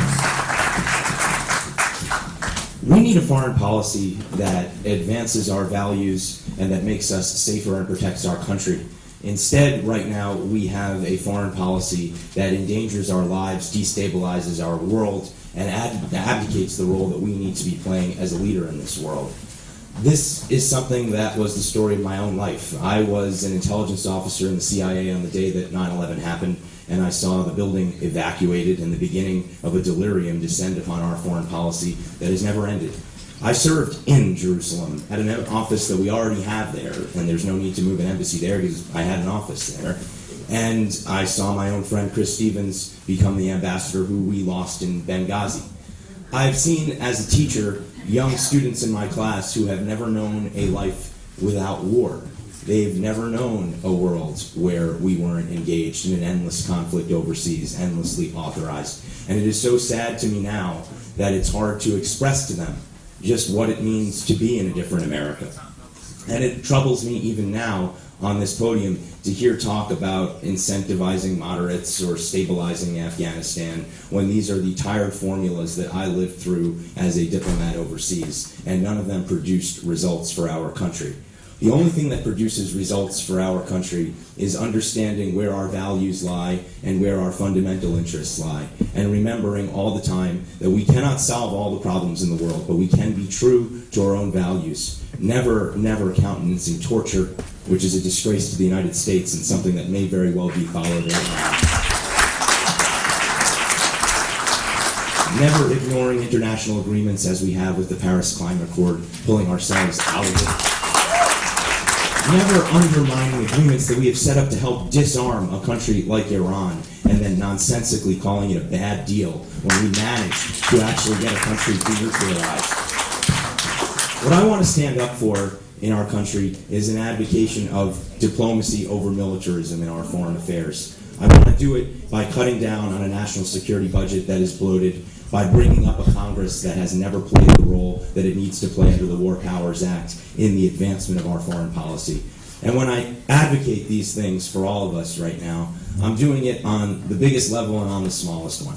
On the biggest level, I'm telling you all, we have to invest in the United States State Department. We have to put ourselves into these agreements.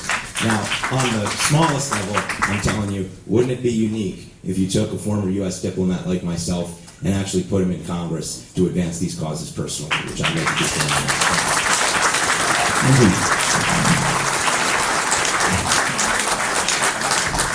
Okay, we've got one final question, then I want to give each of you a minute to coalesce your thoughts and tell the audience something.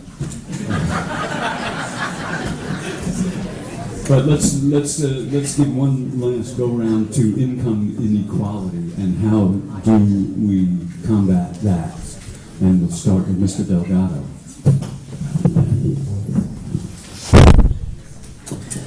Income inequality is a direct threat to our democracy, particularly when you look at the fact that we have a system that permits unlimited amounts of money to pour into our system.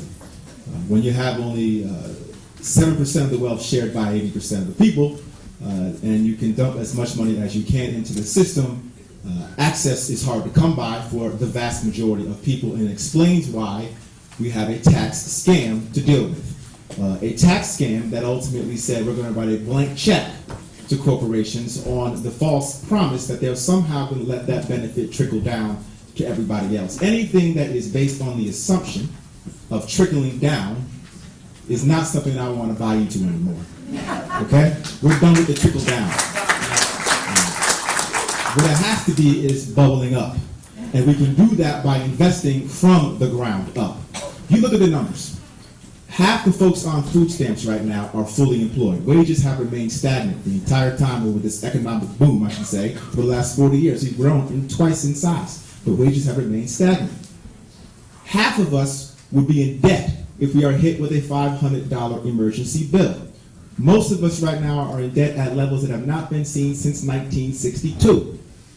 But the facts are, there's a ton of wealth somewhere, right? It's trapped, and it stays trapped in the hands of a very few. It is imperative that we get folks in Congress who understand the perilous nature that this puts us in. You know, I didn't come from money. I understand what it takes to have to work every day and scrap and claw to achieve the outcomes you desire, but I also understand what it took by virtue of a society that was committed to my upward mobility and my family's upward mobility, and we have forgotten that narrative in this country. We have abandoned the American dream. We are currently assaulting it. And the only way that we can protect it now is to first and foremost shred up that tax scam. Second of all, close the corporate loopholes, the carried interest loopholes. Third of all, do away with all that corporate welfare and take that money and reinvest it in things like infrastructure, reinvest it in things like education, and reinvest it in things like universal care. This is not a complicated problem. The problem is that we don't have folks in Congress right now that seem to care. That's it.